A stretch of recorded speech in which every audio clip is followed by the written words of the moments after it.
Abra su Biblia, por favor, ahí en la primera carta de Juan, capítulo 2. Primera carta de Juan, capítulo 2, versículos del 28. Primera de Juan 2, 28, de 2:28 hasta el 3:3.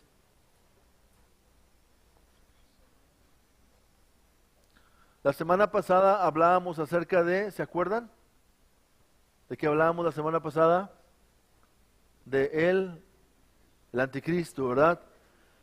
Y bueno, ahora hace un cambio, pero de todas maneras dentro del mismo tema general, y comienza diciendo, y ahora, ¿sí?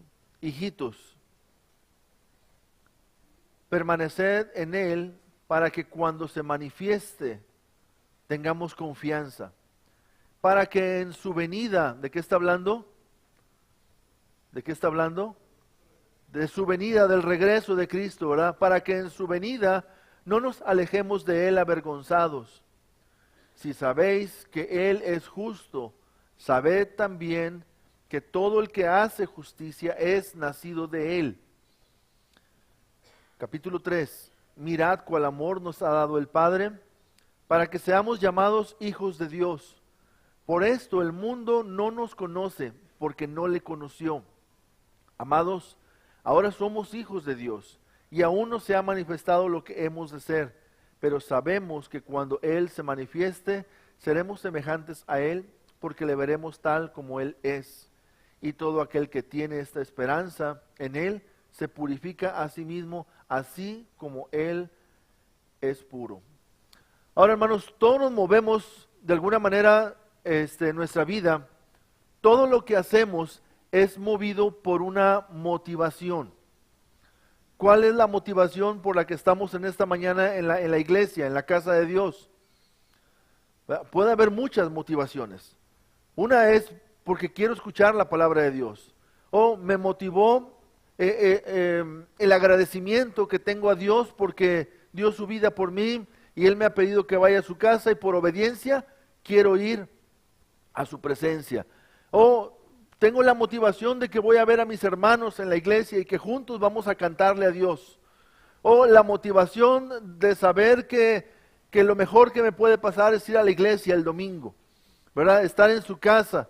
La motivación de saber que voy a escuchar a Dios hablar a mi vida y porque Él tiene algo para mí. No sé cuál haya sido la motivación que te haya llevado a venir esta mañana.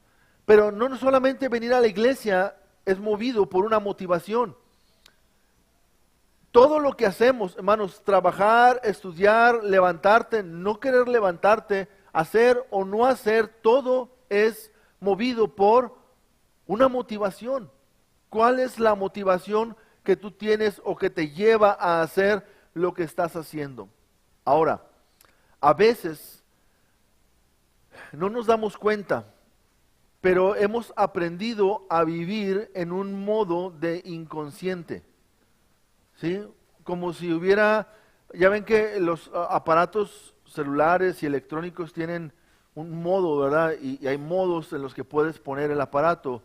Ponlo en modo de vibrador o ponlo en modo de no me molesten, ¿verdad? O ponlo en modo, y hay modos, ¿verdad que sí? Ponemos ahí el aparato en modo. Bueno, no nos damos cuenta, pero muchas veces nuestra vida está en modo inconsciente. Y podemos pasar días, semanas, meses y hasta años viviendo en modo inconsciente. No sé si ha reflexionado sobre esto o si se ha puesto a pensar acerca de esto. Pero ese modo inconsciente, ¿sabían ustedes que todos tenemos un consciente? Tenemos un subconsciente y tenemos también un inconsciente. ¿Ya habían escuchado eso de aquella señora que fue con el psicólogo, ¿verdad? Y estaba ahí con el psicólogo y le dijo, bueno, la próxima semana vamos a trabajar con el inconsciente. Y dijo, no creo que mi marido quiera venir, ¿verdad? Bueno, era para que se animaran un poquito, ¿verdad? No, todos tenemos un inconsciente y no necesariamente es el marido, ¿verdad? Ese inconsciente es una parte de nosotros, de nuestra alma, de nuestro estado, ¿sí? que todos tenemos, ¿verdad? El subconsciente es una parte que a veces no nos damos cuenta, pero también ese se trabaja o se está trabajando. Toda nuestra vida el subconsciente ha sido afectado, para bien o para mal, sin darnos cuenta, por la gente que nos rodea, por las tareas que hacemos, por la gente con la que nos juntamos, con los que nos reunimos. Tenemos un subconsciente y ese subconsciente modifica muchas veces nuestro inconsciente. Pero la conciencia es aquello a la que Dios nos llama a vivir a cada uno de nosotros. El día que yo acepté a Jesús como Salvador de mi vida, hermanos, es en ese día el mensaje de la palabra me llevó a conciencia. O sea, me sacó del modo en el que estaba y me sacudió un poco y me hizo o trabajó con mi consciente. Y de una manera consciente me hizo entender que si yo moría en la condición en la que estaba, yo iba a pasar una eternidad en el infierno. ¿Por qué? Porque me di cuenta que mi alma es eterna y que solamente hay dos lugares que son eternos, el cielo y el infierno. Y que si yo seguía como estaba, yo iba a ir al infierno. ¿Por qué? Porque yo estaba en pecado. Yo andaba en mis delitos y en mis pecados, estaba muerto, separado de Cristo Jesús. ¿Por qué? Porque yo no había escuchado las buenas nuevas de salvación, no las había comprendido, no habían llegado a mi vida. Entonces, en el modo en el que estaba, fue necesario que Dios trabajara con mi consciente en ese momento. Ahora, yo no sé si ustedes han visto de repente en las películas o a alguien le ha tocado presenciar una escena como esta, que de repente una persona entró en shock, en un shock nervioso, en un shock de nervios, en un shock de espanto o de temor inclusive. Y está en ese shock y llega una persona y le da una bofetada fuerte. Y uno dice, ¿por qué le pegó? Pero después de que le pega, la persona como no se molesta, sino como que reacciona. ¿Sí? ¿Sí han visto escenas como estas? ¿Sí? ¿Todos? Bueno, a veces, hermanos, Dios tiene que sacarnos de esa inconsciencia en la que hemos estado viviendo o la que nos estamos dejando llevar, y a través de una situación, a veces una situación difícil, a veces una crisis emocional, una crisis de salud o alguna situación que se pone en riesgo en nuestra vida, que nos hace despertar de la inconsciencia en la que hemos estado viviendo y nos lleva a la conciencia. ¿Cuántas veces cuando una persona llega a los últimos días de su vida, de repente como que despierta y dice, ¿y qué sigue? ¿Qué más hay después de esto? Y en ese momento empieza a reaccionar, oye, espérame, he pasado toda una vida, nunca me había preguntado esto, pero yo estoy próximo a partir, ¿y a dónde voy? ¿Y qué sigue? Y entonces en ese momento la persona se quebranta y está expuesto y propenso a que se le exponga el mensaje de la salvación. Pero a veces no hay que esperar hasta ese momento. El Señor nos tiene que a veces dar una sacudida. A Saulo de Tarso, él iba en el camino, quizás en esa inconsciencia de su vida, pensando que de esa forma estaba obrando bien. Llega el Señor, lo tumba, lo sacude, y entonces él despierta de eso que estaba y entra en conciencia y le dice a Jesús, yo soy el que tú persigues, yo soy Jesús. Y entonces tiene un encuentro con Cristo Jesús. Hermanos, un día el Señor también sacudió mi vida, ¿sí? A través de un mensaje de la palabra de Dios, una predicación que tocó mi corazón y que me hizo entender que yo sin Cristo Jesús estaba muerto y que iba a la condenación eterna. Pero en ese momento yo creí en Cristo Jesús. Y a partir de ese momento, hermanos, Dios ha sido fiel a su palabra, porque Él en su palabra dice que el que cree en Él tiene vida eterna. Y esa conciencia, hermanos, empezó a trabajar en mi corazón, y eso me ha dado a mí esperanza. Y esa esperanza, hermanos, es lo que me hace a mí vivir cada día. Ahora, muchos cristianos, hermanos, también han recibido este mensaje, pero a veces solamente el mensaje ha llegado a nivel de razonamiento. Y en ese nivel de razonamiento dice, voy, pues es que sí, la verdad, lo que dices es verdad, y pues yo creo que sí tengo que tomar una decisión, y sí, pues es razonable, tengo que aceptar a Jesús, pero no toma una determinación, no afecta su conciencia de tal manera que diga, pues es cierto, esto es tan valioso, yo estaba muerto, imagínate. Fíjense, una ocasión, hermanos, cuando uno se da cuenta de las cosas que pudieran pasar, un día estábamos allá en Chichén Itzá, en las ruinas de allá de Mérida, y mi hijo estaba chiquito, David, tenía, no sé, unos 3 años más o menos, y se agarró corriendo, él se agarró corriendo y de repente se dejó caer, nosotros íbamos detrás de él, diciéndole pues que se parara, ¿verdad? Que frenara. Iba hacia un cenote, ¿sí? Un cenote que algunos de ustedes quizás lo conocen, ahí está demasiado profundo, y cuando vio la boca del cenote, ¿verdad? Bueno, se dejó caer y ahí se detuvo, gracias a Dios. Cuando uno se acerca y te pones en la orilla y ves la inmensidad de lo que estaba hacia abajo y lo que pudo haber pasado, te da como un escalofrío de lo que pudo haber pasado. Gracias a Dios no pasó, ¿sí? Pero yo no sé, hermanos, si cuando tú aceptaste a Jesucristo, te diste cuenta lo que pudo haber pasado si tú seguías sin Cristo Jesús. Lo que pudo haber pasado a tu vida si tú seguías sin haber aceptado a Jesús y reconocido a Él como Salvador de tu vida. Pero esa conciencia de saber que Dios te ha dado vida eterna y que te ha dado salvación debe afectar y debe ser la motivación, hermanos, que nos lleva a nosotros cada día a vivir. Ahora, aparte, hermanos, de saber que Cristo nos salvó, el Señor también nos dijo que Él un día volverá, que Cristo va a regresar. Y esa, hermanos, esa es la esperanza que tenemos en Cristo Jesús. La esperanza del regreso de Jesucristo me motiva a permanecer en Él. O sea, saber que Cristo viene otra vez. Me gusta mucho ver, hermanos, que los discípulos del Señor Jesús, cuando recibieron el mensaje, ¿se acuerdan que los ángeles le dijeron, varones galileos, ¿por qué estáis mirando al cielo? Este mismo Jesús que ha sido tomado de vosotros al cielo, así vendrá como le habéis visto ir al cielo. En Hechos capítulo 1, cuando Jesús fue tomado y fue llevado en aquella nube a la presencia de Dios, y ellos se quedaron pues viendo, ¿verdad?, cómo el Señor desaparecía en las nubes. Entonces ellos, los discípulos, esperaban que Jesús regresara en sus días, o sea, en los días de su vida, mientras ellos aún vivían en la tierra.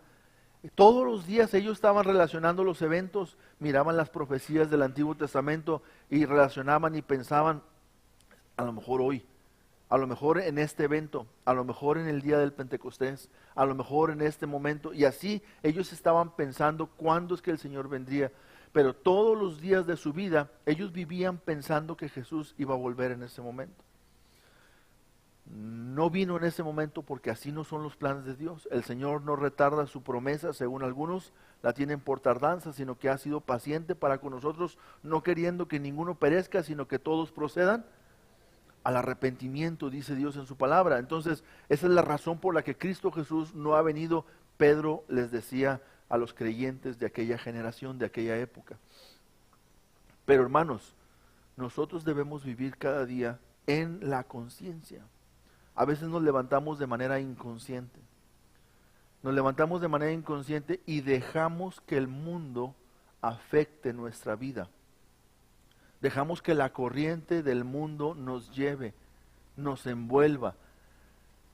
Y por eso las aflicciones, y por eso la preocupación, y por eso muchas veces la tristeza desmedida, y por eso muchas veces, hermanos, la falta de fe, por eso las pocas ganas de servir al Señor, por eso muchas veces el pecado entra a nuestras vidas y hace de nuestra vida lo que el pecado quiere, lo que Satanás quiere hacer a través del pecado, destruye nuestras vidas, porque nos levantamos, hermanos, cada día de manera inconsciente, sin pensar en la posibilidad de que hoy puede ser el día que Cristo Jesús regresa por nosotros. Hoy puede ser el día. Y todo por inconscientes, hermanos. Porque somos inconscientes y no pensamos, ¿verdad?, de que somos hijos de Dios, de que Cristo Jesús viene y viene pronto y viene por su iglesia, viene por mí. Esa es la conciencia que tenemos que tener.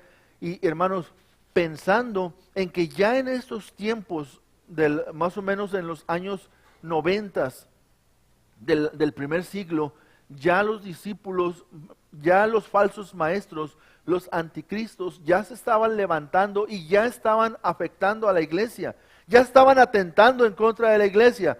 Entonces por eso les dice, y ahora hijitos, permaneced en él, para que cuando se manifieste tengamos confianza. ¿Cuándo se va a manifestar, hermanos? Cuando Cristo venga en las nubes. ¿Te has puesto a pensar, hermano, un día que tú estás ahí saliendo de tu casa y de repente, hermanos, en las nubes aparece el Señor Jesucristo tomando a sus escogidos de los cuatro vientos de la tierra? ¿Tú te has puesto a pensar que cómo será y cómo te tocará a ti? O a lo mejor tú eres de los que piensan, no, se me hace que no va a pasar en mi tiempo, va a pasar esta generación, quizás va a venir otra generación, o 3, o 4, o 10 generaciones más, o 1000 años más quizás, y Jesús no va a venir. A lo mejor tú piensas, tú eres de los que piensan así, pero ¿cuántos de los que estamos aquí pensamos que Jesús puede venir el día de hoy? Amén. Por eso Pablo decía, compañero soy yo de los que aman tu venida. O sea, yo me gozo, yo soy amigo, yo soy compañero de aquellos que están pensando todos los días que Cristo Jesús va a venir. ¿Cuántas veces te has levantado en la mañana pensando quizás hoy Cristo volverá? ¿Cuántas veces tú te has despertado y tu día se ha modificado porque pensaste quizá hoy es cuando Cristo viene por mí? ¿Te ha pasado alguna vez? Juan el apóstol invitaba a los hermanos de la iglesia a que ellos permanecieran en el Señor pensando en el día en el que el Señor se manifestaría a sus vidas. ¿Sí? Entonces, lo primero, hermanos, es saber que Cristo regresa me impulsa a cambiar mi manera de ser, a cambiar mi manera de pensar. Saber que Cristo viene. Cuando tú vas a recibir a alguien importante en tu vida, no te preparas para eso. Cuando eres invitado a un evento especial, no estás preguntándote qué te vas a poner, qué vas a hacer. Algunas personas hasta compran algo que no tienen para un evento especial. ¿Por qué? Dicen, pues, soy invitado a una boda, o soy invitado a un 15 años, o a una fiesta especial, o soy invitado a estar en la mesa del presidente o del gobernador o del alcalde y pues nunca me había pasado esto y quiero prepararme, y te preparas para eso. Bueno, si tú sabes que hoy vas a tener un encuentro con Cristo Jesús, ¿no te prepararías para ello? Y eso es lo que Dios nos llama, hermanos, saber que Cristo regresa, hermanos, eso nos impulsa a cambiar, nos impulsa a permanecer. Ahora, permanecer en Él, hermanos, me dará la confianza. Dice el versículo 28, para que cuando se manifieste, tengamos confianza. Tengamos confianza. ¿A ti no te da inseguridad? A ver, los que estamos aquí, que creemos que Jesús va a venir por nosotros, ¿cómo te gustaría que Dios te encontrara? ¿Sirviéndole? ¿Cómo te gustaría que Dios te encontrara? Estando en su palabra, ¿qué más? Estando haciendo lo que es correcto, lo que es bueno, en oración, en una relación con Él, una comunión con Él, personal. ¿Cómo te gustaría que Dios te encontrara? ¿A alguien le gustaría que Dios lo encontrara desanimado? ¿Alguien de ustedes le gustaría que Dios te encontrara en un momento de esos días de tu vida en los que tú dices, híjole, ya no quiero seguir, ya no quiero seguir adelante, yo se me hace que ya ni a la iglesia voy a ir, ya no quiero ir a la iglesia? ¿Te gustaría que en ese momento, cuando tú estás pensando eso, Jesús viniera? En el momento en el que tú estás pensando abandonar la fe. ¿Te gustaría que el Señor llegara y te encontrara pecando? Que te encontrara desobedeciendo, que te encontrara hablando mal de alguien, que te encontrara con enojo, que te encontrara bien molesto por algo que pasó. ¿Cómo te gustaría que Dios te encontrara? Hermanos, permanezcamos en el Señor. Cuando el apóstol Juan habla acerca de permanecer, en esta porción, hermanos, 6 veces aparece la palabra permanecer. 6 veces. Y el apóstol Juan, hermanos, en el Evangelio de Juan, habla también de permanecer en el capítulo 15. Y es curioso porque tiene tiene los mismos elementos en el estudio de este pasaje. Pero dice el capítulo 15 del Evangelio de Juan: yo soy la vid verdadera y mi Padre es el labrador. Todo pámpano que en mí no lleva fruto lo quitará, y todo aquel que lleva fruto lo limpiará para que lleve más fruto. Ya vosotros estáis limpios por la palabra que os he hablado. Permaneced en mí y yo en vosotros. Como el pámpano no puede llevar fruto por sí mismo si no permanece en la vid, así tampoco vosotros si no permanecéis en mí. Yo soy la vid, vosotros los pámpanos. El que permanece en mí y yo en él, este lleva mucho fruto, porque separados de mí nada podéis hacer. El que en mí no permanece será echado fuera como pámpano, y se secarán, y los recogen y los echan en el fuego y arden. Si permanecéis en mí, mis palabras permanecen en vosotros, pedid todo lo que queréis y os será hecho. Dios nos llama, hermanos. ¿Y qué me motiva a permanecer en Él? Saber que Cristo viene pronto. Si yo tengo en mi mente, hermanos, que Jesús puede regresar hoy, entonces yo voy a permanecer. Y para permanecer necesito buscarlo a Él, asirme de su palabra, estar en Él en oración, estar en una comunión de alabanza con Él, estar haciendo lo que Él me ha pedido.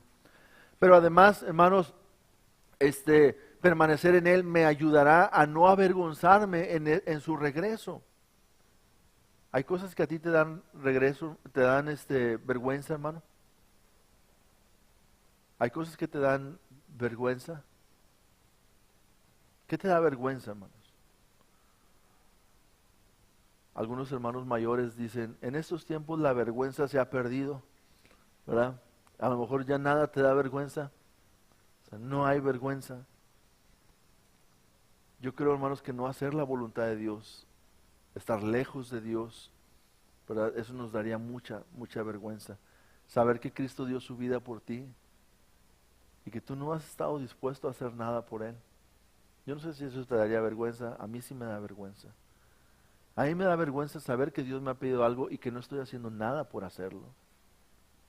A mí me da vergüenza saber que Dios me ha dejado una tarea, una gran comisión, y que el día de mi encuentro con Él se acerca y que yo no he trabajado duro, que no he trabajado fervientemente por eso. Eso me da vergüenza.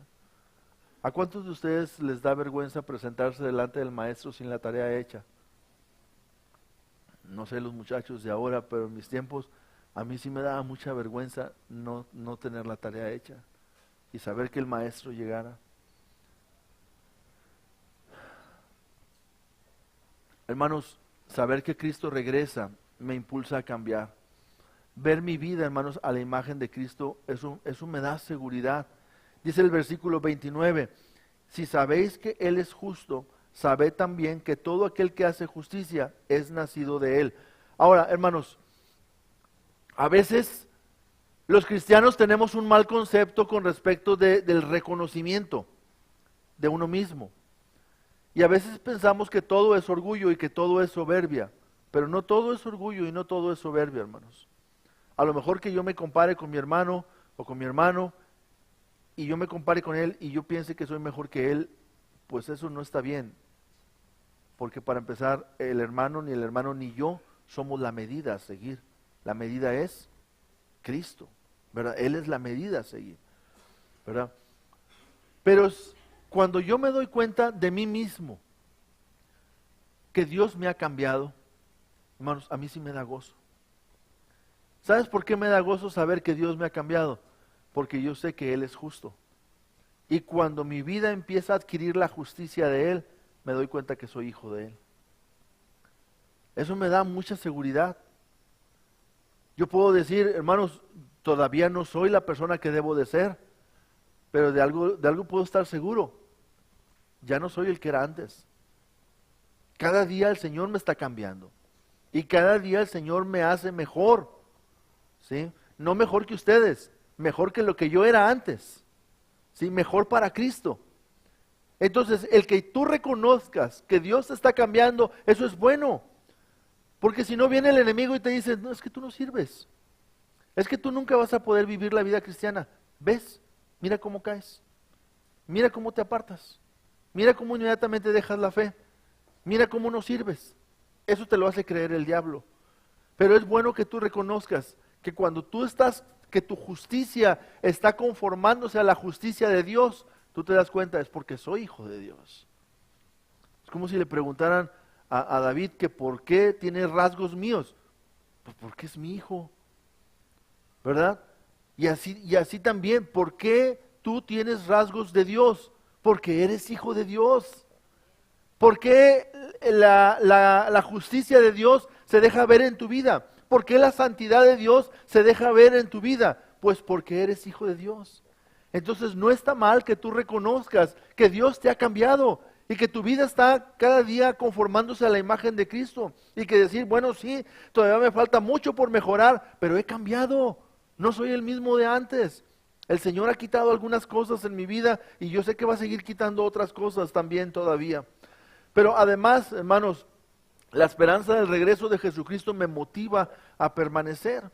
Saber que Cristo regresará, hermanos, saber que Cristo regresará a mí me mantiene a la expectativa. ¿Me ayudan allá, por favor?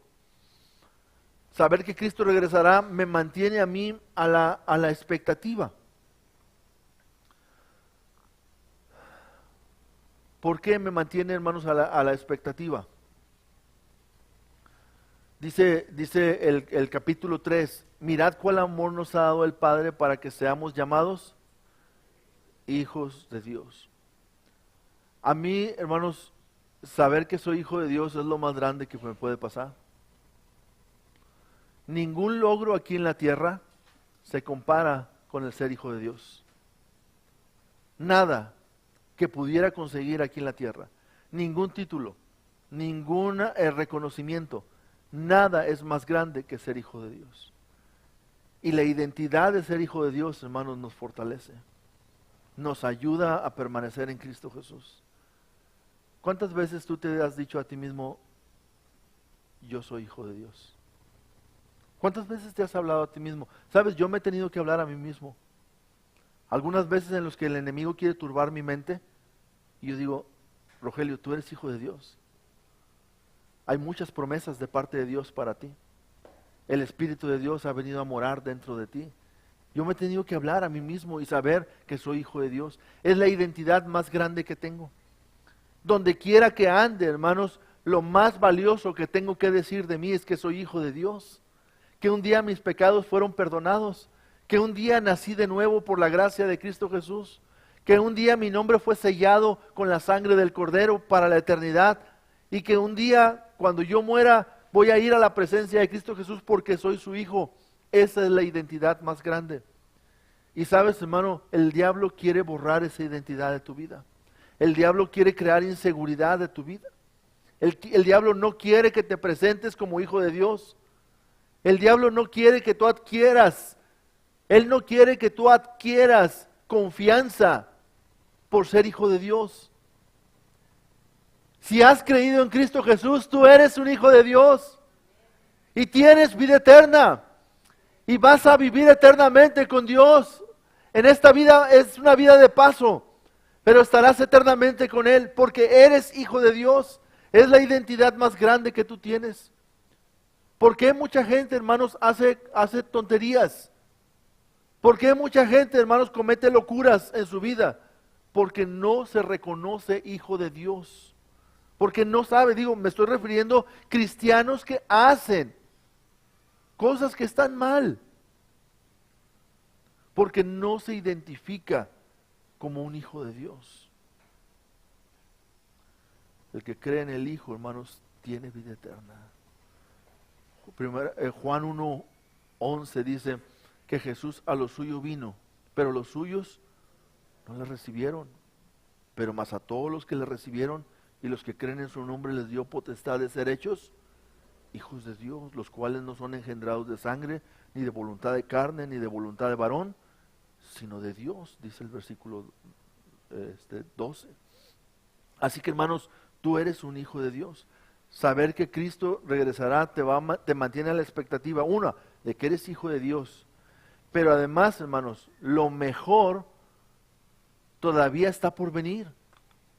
Lo mejor todavía está por venir. Ahorita somos hijos de Dios, pero dice el Señor en su palabra, amados, ahora somos hijos de Dios y aún no se ha manifestado lo que hemos de ser, pero sabemos que cuando Él se manifieste, seremos semejantes a Él porque le veremos tal como Él es. Hay un libro que anda circulando y ha sido premio de venta en el mundo que se llama Tu mejor vida ahora. Pero yo creo que si tu mejor vida es ahora, hermanos, si tu mejor vida es ahora, entonces no eres salvo, porque tu mejor vida es la que está por venir. Para una persona que no ha creído en Jesucristo, hermanos, sí quizás su mejor vida puede ser esta, porque al morir va al infierno, y esta puede ser su mejor vida. Pero para nosotros, hermanos, los que creemos en Cristo Jesús, nuestra mejor vida es cuando el Señor Jesucristo se manifieste. Porque entonces le conoceremos tal como hemos sido conocidos. Porque entonces le veremos tal como Él nos ve a nosotros. Y porque entonces nuestra vida, hermanos, se conformará a la imagen del Señor. Dice, seremos tal como Él es. La estatura del varón perfecto no la vamos a alcanzar aquí en la tierra. La podemos aspirar y hemos sido llamados a aspirar a la estatura del varón perfecto. Pero hermanos, la estatura del varón perfecto la conseguiremos cuando estemos en su presencia. Esa es nuestra mejor vida, no es ahora. Y los cristianos, hermanos, nos santificamos a nosotros mismos en la esperanza de saber que lo mejor está por venir. Que si es glorioso y es hermoso lo que he recibido ahora, pues lo mejor todavía está por venir, hermanos. Si ha sido hermoso saber que tengo vida eterna, pues lo mejor todavía está por venir. Si ha sido hermoso, hermanos, saber que el Espíritu Santo ha venido a morar en mi vida y ha traído paz a mi corazón, pues lo mejor todavía está por venir, hermanos. Si ha sido, hermanos, maravilloso caminar en la vida cristiana y en la iglesia y alabar a Dios, pues hermanos, lo mejor todavía está por venir.